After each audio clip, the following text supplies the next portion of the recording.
Christy Knight here for Card Player TV, and I'm with Scott Ian, guitarist of Anthrax and Ultimate Bet Pro. You just got knocked out of the main event. Now, this is your first year playing it though, is that right? First main event, and I cashed. I gotta say I'm thrilled. The fact that I made it through day 3, even for me, that's the longest I've ever made it in this type of a big tournament. So I'm pretty, actually it doesn't show right now because I'm exhausted, but I'm actually very ecstatic and I can't wait to go eat a big dinner. Alright, well before we talk about that, now last year, I know you were upset you couldn't play, and this year Anthrax is on a world tour. How did you schedule this in to make sure you could play? Or it was so by accident, like the planets literally had to align for me to be able to play this main event. And I flew in on last Sunday night. I arrived from Europe. We had just finished a European run. I bought in Sunday night. I played day 1D. Then I played day 2B on the Wednesday. Thursday morning I had to be up at 4:30 at the airport, fly to Tulsa to headline a concert in Tulsa. Oh, wow. Thursday night on the media day, and then was back at the airport Friday morning for day 3. It's also 4:30 in the morning, fly back to Vegas, back here in time to sit down and play day 3. So yesterday, day 3 was... So that was the worst day of all of them? The first 3 levels, not so much, because I had so much adrenaline and I was so pumped to be there, and I started to chip up, and so I was excited. The last 2 levels yesterday were just brutal for me. Like, besides being card dead, I just mentally, it was just kind of hard for me to stay focused. And when we ended last night, when they did that thing, luckily enough, I picked up kings at the last hand of day 3. I picked up kings, and that got me back up to about almost 150,000 last night. And but then they did that, we're going to give you a 20-minute break while we color up and all that. And I was like, I just got to go to bed. I was so tired. And then I couldn't find a taxi. There was 5,000 people online for a taxi, and I literally, I thought I was going to have a nervous breakdown in the parking lot last night.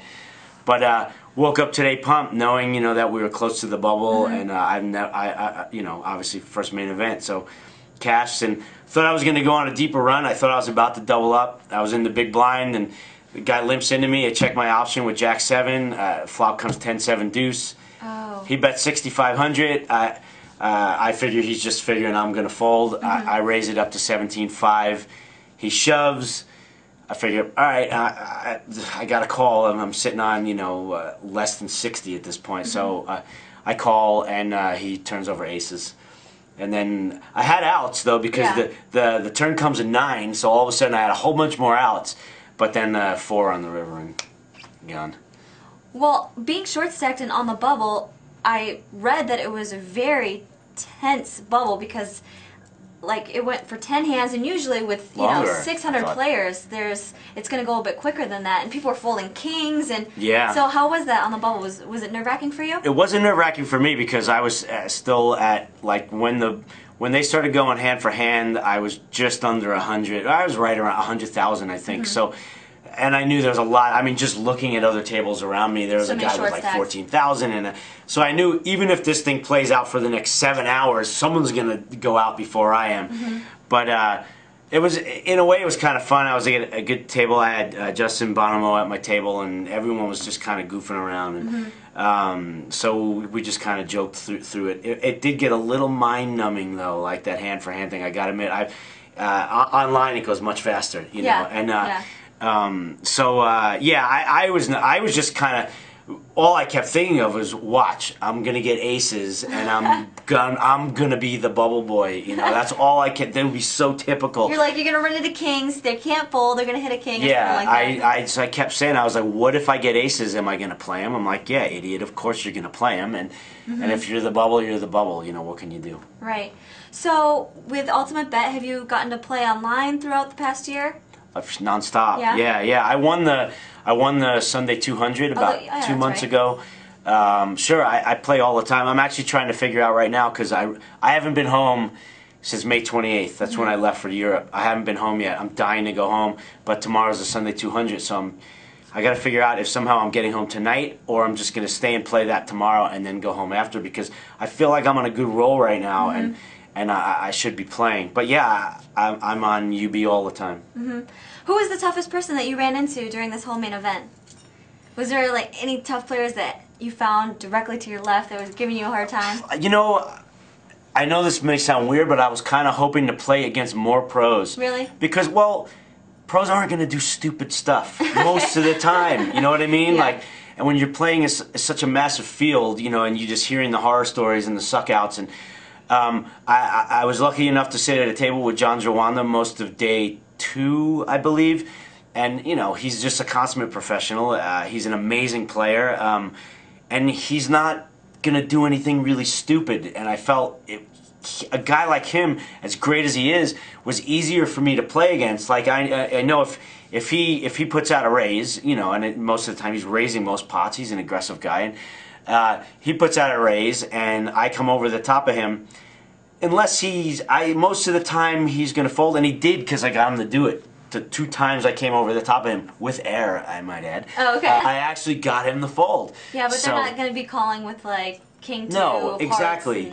And Justin, I was a little nervous about Justin at my table today because I came into the day with 142,000, and you know, I knew I was going to need a little help. There was no way I was going to make it through the first level today and even get to the bubble without winning a couple of pots. And I was a little nervous about having Justin on my left because I know he plays aggressive, and he came in, he had the biggest stack, he had like 517 coming in today, by far the biggest stack at the table, and I was a little worried that he was just going to try and run everybody over and raise every pot, and he didn't, which I was a little surprised. He was very kind of low-key. He did lose like a really big pot for probably about, Ace King ran into aces for probably about 150,000 or something right away today, so maybe that just slowed him down, I don't know. Cashing the main event, that's such a huge accomplishment. Now, are you going to go celebrate, or do you got to get right back on the road? I'll tell you what, after this last week and having to fly in and out and play that show, I pretty much haven't slept in 3 days. And most of my friends are gone. Like, most of my friends are already busted out. So I think I'm going back to my hotel. I'm going to eat a big fat dinner at Carne Vino at the Palazzo, and hopefully get a really good night's sleep. And I will celebrate next week in Los Angeles with all my friends. Can rockers or poker players party harder? I've seen both do it pretty well. You know what? I've been around a long time. I've been in the rock world, like, professionally since 1983, and I've been in the poker world professionally since you know, maybe 2 years. And in my short time hanging around with professional poker players, they party harder. I'm telling you, if it was still, if I had to compare the 80s to now, certainly I would say the rock bands were way more out of control, especially with, you know, substance abuse and things like that. But just the level of partying, like, and the money that gets thrown around, and with prop bets and everything else going on, there's really not too many people left in the rock world. I mean, think about it.